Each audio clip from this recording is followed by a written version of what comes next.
What's going on, guys? It's your boy Jay. Welcome back to Kashcroe Gaming. This is the Friday newsletter, September 23rd. And we got a bunch of things to unpack in this video. For those who are new to the Friday newsletter, we're talking about some of the biggest gaming news that happened this past week. Now let's get into it, starting with the Grand Theft Auto 6 leaks. This was a bombshell. I mean, Twitter exploded with the then alleged leaked footage this past weekend. Rockstar later confirmed that these were actually true, with over 90 gameplay videos leaked. I was seeing it unfold and I just couldn't believe it. This is probably one of the biggest gaming leaks in history. News broke today that the hacker was reportedly arrested in the UK. He was a 17-year-old. Like, what?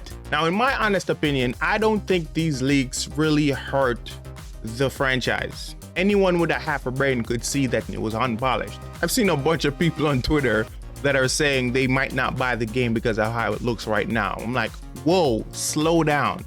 This is still in production, bro. It's still in development. Calm down. Now, I won't post anything from the leaks out of respect for the developer, but I can talk about some of the things that are being reported that I thought were pretty cool. Now, this report is coming from GameSpot. Let's see what they're saying. The leak, which Rockstar confirmed was genuine, has confirmed that the upcoming game will be set in Vice City and features two main characters with a Bonnie and Clyde type relationship. A number of series mainstays show up in the leaked footage, such as missions set in a strip club, but it's the new features that are more curious, such as drivable airboats and new scuba diving and fishing mechanics. The option to ride horses and tame animals, which appears there will be a lot more of compared to previous installments. There's also mention of sex box, haunted warehouses, spiritual journeys, UFOs, skunk ape sightings, which I'm assuming is the GTA version of Bigfoot, and a lot more. Now, I think those are pretty weird, but they're pretty awesome. I know the game is a ways away, but I cannot wait to get my hands on it. To me, it kind of made me a lot more hyped for the game because what I saw, I was very impressed with. Now let's take a look at Deathloop. Now, recently the game made its way to Xbox. It's actually on Game Pass right now. But along with its arrival, the game had a few updates for all platforms, which included a weapon called the Halps, which is a laser that you could use to reduce your enemies to ash. Some new abilities, like for instance for Colt, the Fuge, that slows down targets and makes them more vulnerable, I guess. And for Juliana, there's Masquerade, which allows her to disguise herself as an NPC. That's pretty cool. New enemies called the Paint Bomber, which is basically a bomber from Dying Light. You get what I mean. I'm playing Deathloop right now, and I think it's an amazing time. You guys should go check it out. Next up, we have Motive, the guys behind Dead Space, teaming up with Marvel to create a brand new Iron Man adventure game. The announcement came from Marvel and the dev's official Twitter profile. The game's still in early development, but what we do know, the game will have an original story not tied to any existing video game properties or the MCU. The team is being led by Oliver Proud, who's worked on prior Marvel projects such as Marvel's Avengers and Guardians of the Galaxy. Now, to me, there was basic enjoyment to be had in Marvel's Avengers, but Guardians of the Galaxy, hands down, was one of my favorite games from, I think it was last year when it came out. The awards and the accolades is just proof to that.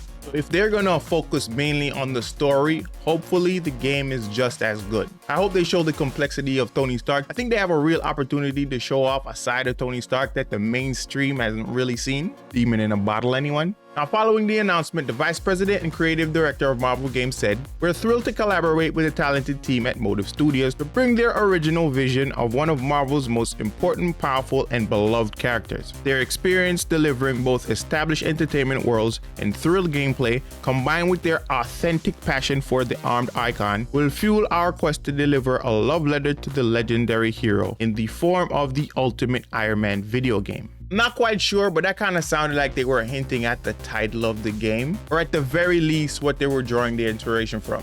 Like I said, the game's still in early development, so anything is bound to change. But given the talent behind the project, I'm hoping it is worth the wait. And now we are at Cyberpunk.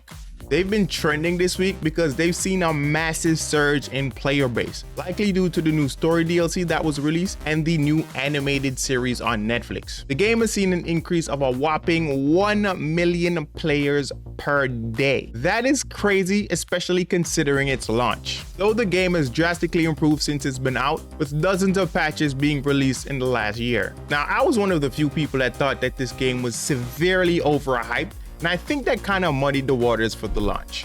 Now, will you be checking out the new Cyberpunk DLC? Comment below, let me know. Now, special announcement, I now have a Patreon for those who want to support the channel. You get some great perks for signing up, including getting producer credit on my videos and a few other things. You know, I put a lot of time and effort in my videos, so this would help out a lot, especially because I'm not yet monetized. But go check out the tiers, links in the description. So yeah, this has been this week's weekly roundup. Which one of these stories did you enjoy the most? Comment below and let me know. You can also check out last week's weekly roundup if you didn't see that right here. Thank you guys for watching. It's been your boy Dre. Like always, play on, play up. Peace.